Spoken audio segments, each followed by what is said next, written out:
Hi, I'm Ian McClintock, founder of Charity Excellence. We are a completely free one-stop shop that enables any nonprofit to find whatever it needs, and that includes finding funding and writing funding bids for you. This video is about how you can use AI to augment your fundraising capabilities, specifically in finding funding and writing bids to secure funding. And I will also show you how the charity excellence systems support you in doing that towards the end. What am I going to cover? Understanding what AI is and how it works. If you get that, you're a long way down the road, not only for this, but for everything else you're going to use it for. Searching for funding, applying for funding, and why those that tell you AI is a load of rubbish and we will never use it, they're wrong.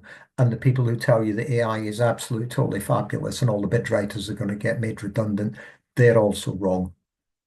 It's about how you can combine your very human talents with the capabilities of AI and get more than the sum of the parts.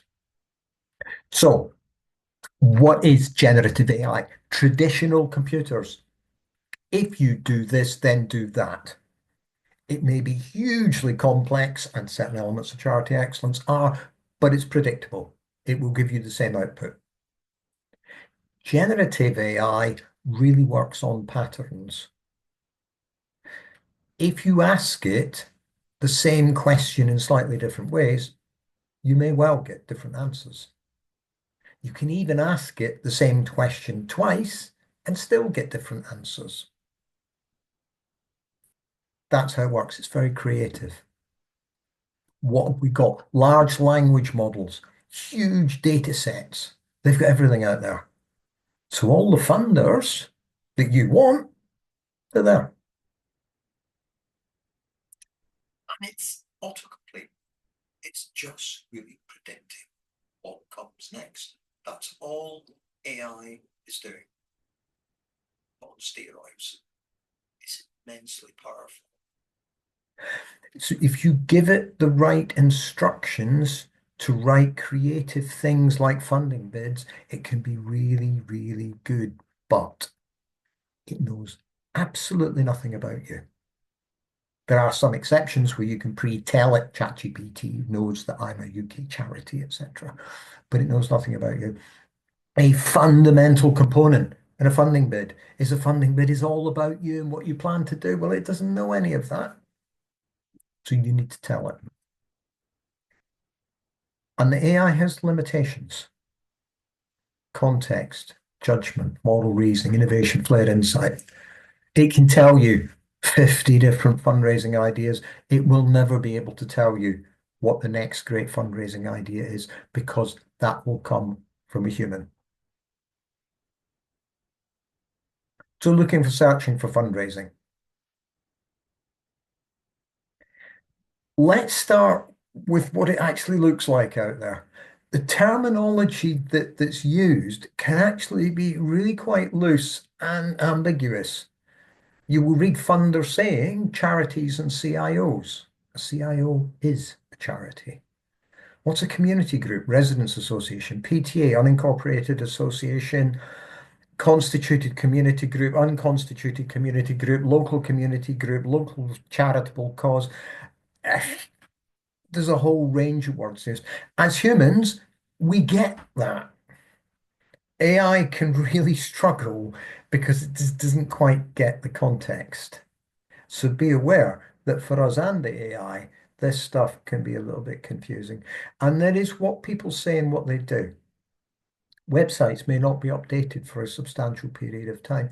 What they're telling you about their objects, or they've taken it from their charity commission objects, may not really be what they do. Yeah, they fund those three things, but 90% of funding goes on the first one.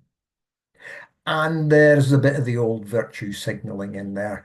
I mean, we all deeply, deeply love the LGBTIQ plus community and women and the disabled, etc. And you will see it. We welcome applications from these guys. That's fabulous. But unless you actually prioritize those applications, you're misleading them. So if you prioritize people like women's group, say it. If you don't actively prioritize them, please don't say it because you're misleading them. And data is often incomplete. It's not at all unusual to go in and find that they haven't put the grant amount in or the deadline. I mean, seriously, it happens on a fairly regular basis. So what we're working with is incomplete. So when you talk about your fundraisers as a bit of a black art, yeah, it is. Using AI, it can lock on. My AI is really excited about this site run by people called Charity Excellence. It loves Charity Excellence. But when I'm looking for new funders, it's like, guys, I know about those ones. Could you go get me some other ones? And it refuses to do sometimes. It just won't. It has issues with dates. I posted a funder. It was absolutely fabulous, multi-year core funding, all the rest of it. Somebody sent me an email and said, Ian, you do know that closed in 2022. I just read the April. I didn't check the date of the document. It makes mistakes. And then more refined mistakes.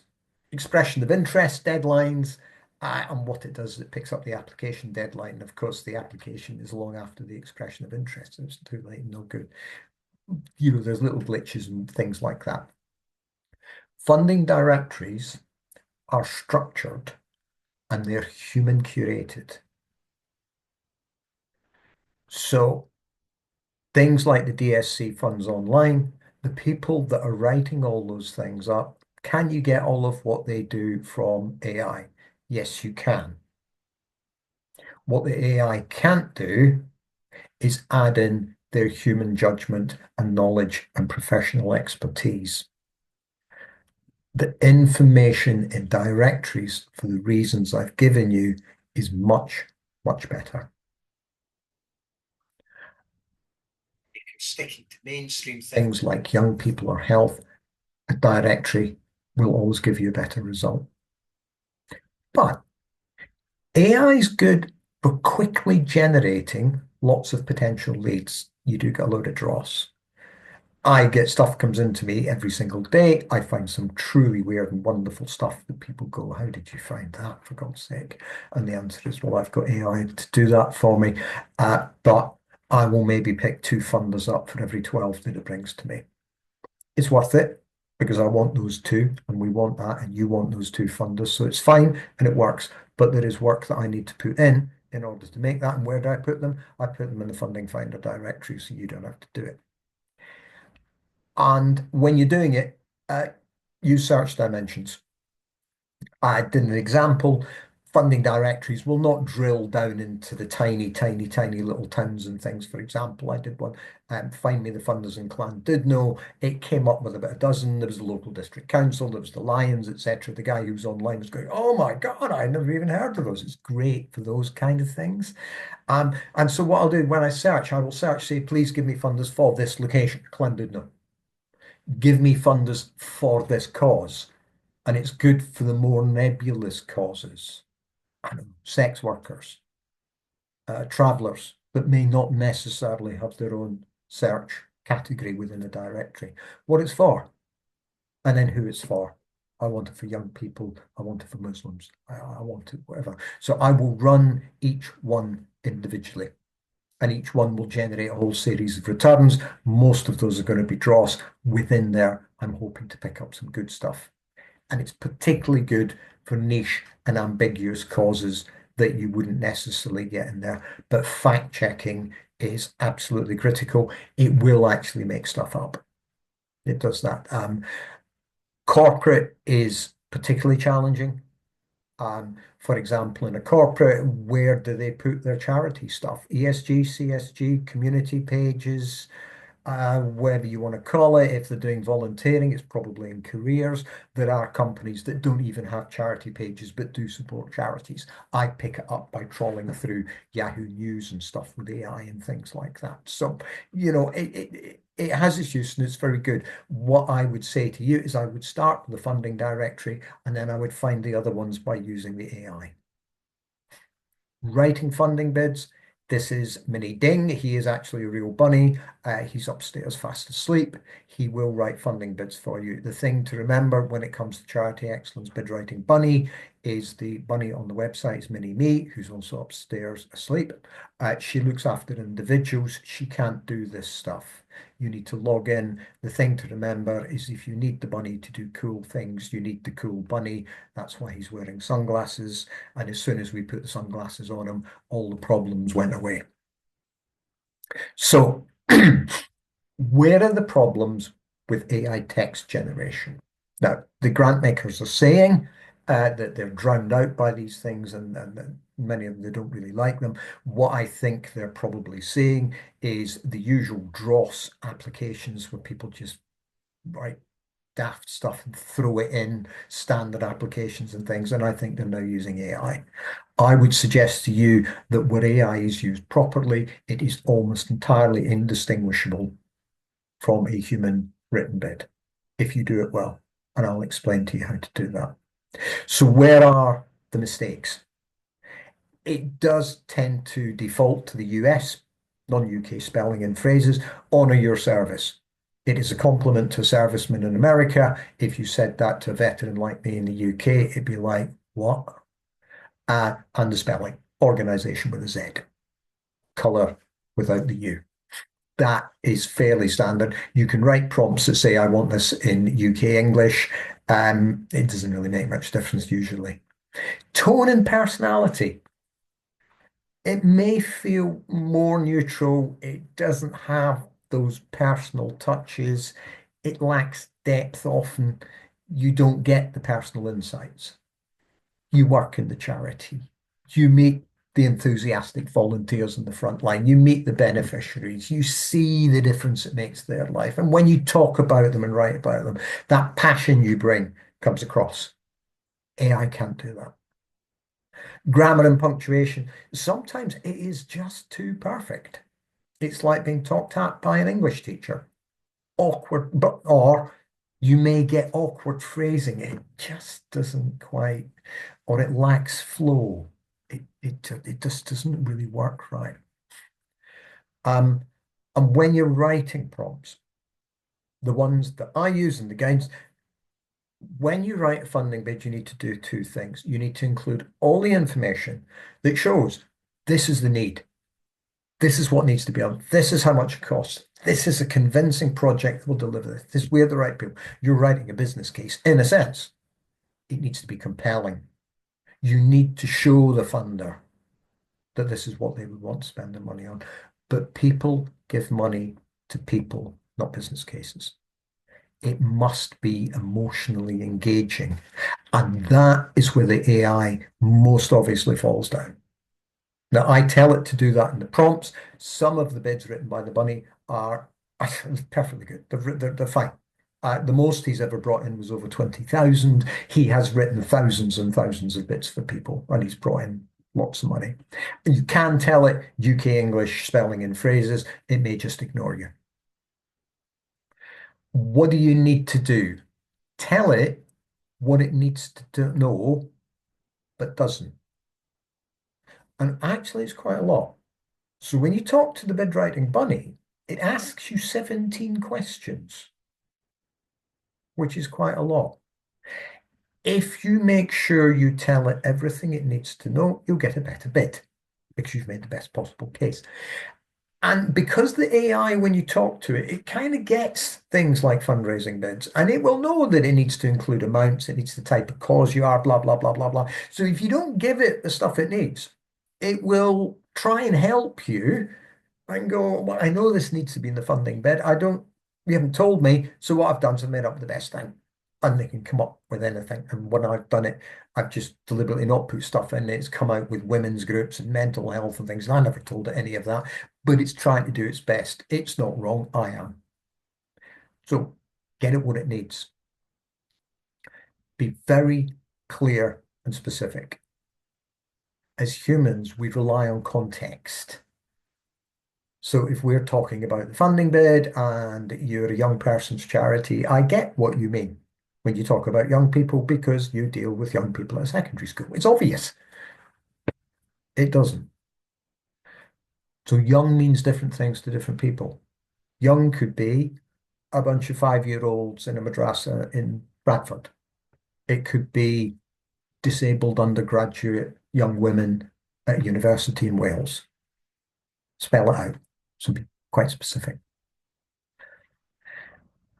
And you're human and it isn't. You need to do what it can't. And it's all those very human kinds of things. It will be the emotion that goes within it. It will be the insights from your charity, the flow, so that when you read it, it reads really well and you can see the humanity, you can see the people behind the paper. That's what AI often struggles with. That's what you have, and that's what you need to bring to it. And absolutely everything is a draft. Facts, tone, spelling, phrasing, emotional engagement. With AI, I usually call it weird is your friend. We use it a lot in security. Sometimes it just doesn't look right, or it doesn't sound right, or it's made a mistake, or it's just a bit machine-like. So if you look at the title on the page, that's the kind of thing AI does, and it just doesn't pick it up. So you bring the human side to it, and then you're making up for its limitations. And check it before submission. This first one I've been banging on about for years. Meet the funders' requirements, including their AI policy. People like the lottery, etc., now have an AI policy, and that they've been fully met. If they say, I need you to write me a letter, and some of them still do it. Or it's for this age group, or it's for this location, or it's for this purpose, or we need you to ensure that you're doing A, B, and C, or we require this. Make sure you've given them what they've asked for. It's their money. You may disagree with it, but they think they need it. If you don't give it to them, and I've been a chair of a board, I was a chair of a board for about a decade, and I would read things from people, and we didn't ask them for a great deal, and they would give me A and B, and they wouldn't give me C. And I'm going, well, if I need A, B, and C to make a decision, and you haven't given it to me, then really your bid's not going any further. I can't make a decision for you. You really get, check this stuff. Quality always counts. It counts more than ever nowadays. And that you've included all the information needed to make the best case possible. The bunny asks you 17 questions. If you've answered 10 in your draft, there are things that you could have added into your draft that potentially might have made it better. Make sure you've got the best possible case. It's factually correct, including spelling and grammar. Most grant makers seem okay about accepting AI. Some of them live in the old days. I'm not sure they're all completely convinced by it or that they like it. If they think it's been written by AI, it is potential, some of them, whether even though they'll accept them, that they might not particularly like it. But even if not, even if you sent it to me and I was still a chair, I'm perfectly happy about people using AI to write bids. But I would look at it and I would go, if you haven't checked the spelling and grammar and you've put American spelling and phraseology and clearly it's not right, then you just haven't checked it. And if you haven't checked it and it's been written by AI, it's quite possibly got some serious mistakes in it, in the numbers of the budget or something. No, I'm not having this. So put the time and effort in, make sure it comes across well.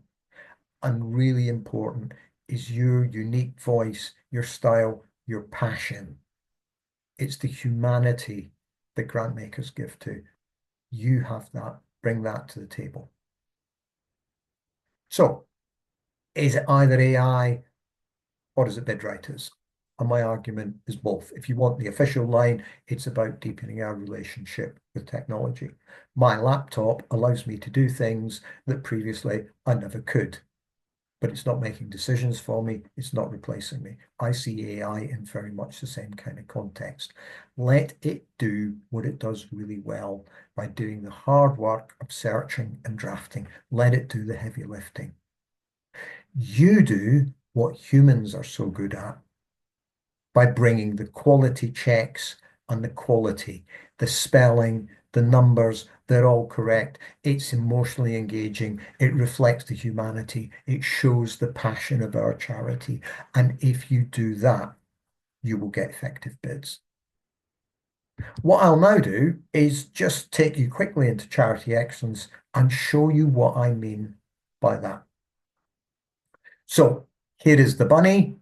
This is the website. If you're going to use the bunny bid writer, ChatGPT is a bit flaky. If it falls over in the middle of a bid, you lost everything. So here is the bid writer here. Click that, and it will explain to you how to get the most out of him. And it will give you all of his questions and ideas and tips that will help you. And at the bottom is a big orange box called the bid writer template. And if you click that, you can download the template. Two reasons for that. One is to make sure that you don't lose anything. And the second one is when you write it the next time round, actually a lot of what you're going to say is going to be the same. So it just saves you some time and effort. You'll use it a couple of times and then you begin to go, I know how to do this. I can just do it better myself. And actually that's what it's meant to be there for. The bunny isn't writing bids for you really. He's showing you how to write bids so you can do it yourself. So let's log in. On the left is the health check system, and you can audit things. Across the top are the Finder directories. Here's the bunny. So Funding Finder. It is optimized for small and marginalized groups. Where do we get the advantages in here? Right, for small charities. This is specifically done for you. So community groups. That's where I put the PTAs and the football clubs and the Residents Association, the unincorporated associations, the constituted community groups, and whatever else they call it, goes in there. You don't need to be a registered charity. So if you search with that, it'll pull them up for you. Infrastructure charities really struggle to get it. Well, I went into 360 Giving, cracking job these guys do, and I pulled all of the major funders who deliver, I don't know, maybe 90% of all the infrastructure funding in the sector. And I uploaded them all as infrastructure charities. They did the work. I tapped into it. And then I went searching for weird and wonderful niche stuff amongst councils and all sorts of things and went, yeah, that would be great for a volunteering group, or that would be great for a CVS or someone. And I tagged them. It was me using human judgment. I know what a CVS does. Ask AI to search for infrastructure, it'll bring buildings up. That's where the human makes a difference. Less popular causes. People, you won't get search categories, and there are some groups of people that the funders tend not to go great. Justice is often an area where you see that. And then you get the groups that are all a bit shouty, and they're a bit wary about shouty groups. So what I've done is I've gone looking for those great funders who say, no, we're not want to see you marginalized. We will specifically fund the people that other people may not. Guys like Edge Fund in the UK, in the Netherlands, you've got Het Actie funds. And I will park them in less popular causes. I've done the same for things like startups. I've done the same for social enterprises. I'm using my human judgment so you don't have to. If you ask the AI to go and find you the community groups, it will not do it as well as I can do it. So you can see how that human curation can be used to make the searches more effective. What I would do is say start with Funding Finder or DSC or whoever you wish to use. Take that as far as you can, and then AI searches on top of that are augmenting your work, finding the little niche funders that nobody thought about, finding the funders in the local area around Llandudno or wherever you are. That's what I would use the AI for. When it comes to writing, and by the way, the bunny can get in the way, quite irritating. If you click his little box, he hops back down his burrow again. Little tip for you there. So click the bunny. You've two choices, funding bid and help finder AI. Funding bid is the one with the template. If you don't know what should go into a funding bid, or you are not able to write good standard English prose. For whatever reason, English is a second language, you've got learning difficulties, you don't have great educational attainment, ain't your fault, but it's a struggle for you. And that is why the funding landscape is tilted against the smaller and the more marginalized groups because you need to understand fundraising, you need to be able to write well, and many people, there's no reason why you should. So what the bunny will do is he will ask you questions that you know the answer to, like what's your name, stuff like that. And you just keep running it. I'm putting in nonsense, and then you submit. And you will see the little circles running. He's talking to ChatGPT. He's wrapped that prompt around it when I talked about emotionally engaging and compelling, etc. That's what's in that prompt. And he's come back. This will be a load of rubbish because I just didn't give him the right information. And there you go. Charity W, that's what I typed in, has been a steadfast pillar in our community, blah, blah, blah, blah. And he has written you funding bid. Thank you very much. You can either copy and paste it or you can email it. He's written thousands so far. So if everyone's been used for multiple bids, he's written that's tens of thousands of bids. And the best he ever got was £20,800. So it works. Is it better than a good human bid writer? No, and it won't be for the reasons that I've explained. So I've finished. Here's a different one. This is Help Finder AI, built by Xquitex. It is running on much, much more sophisticated AI. And it can do various things for you. So you can drop your bid in here and you can say, well, the bunny, you've written me this bid. You can see it's very mechanical. Paste the bid in here and then you can amend it. So you can say, I'm doing awards for all. It's got 10 different sections. You've written me a case.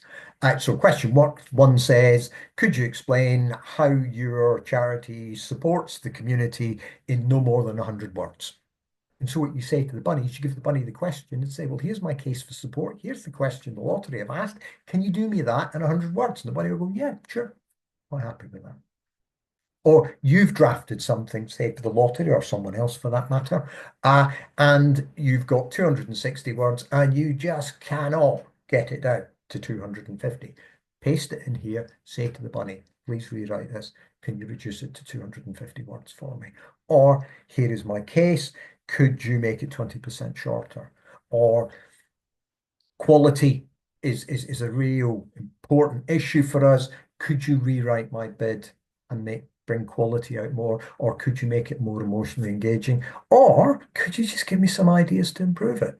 And the bunny will be quite happy and he will do all of those. He is multilingual. So if English is a second language for you, accessibility and improving that's a big deal for us. He will talk to you in Arabic if you wish, and you can put it in Arabic and he can come back with a funding bid for you in English. Um, so we can do that for you. He can do thank you letters. He can do various other bits and pieces. He is not completely fully working properly. We have not got the capacity getting fully up to speed. But once we do, he will be an extremely accessible bunny and he will be able to do pretty much what you would like him to. Thank you very much for listening to me. I hope you found that helpful and I hope your fundraising is a huge success.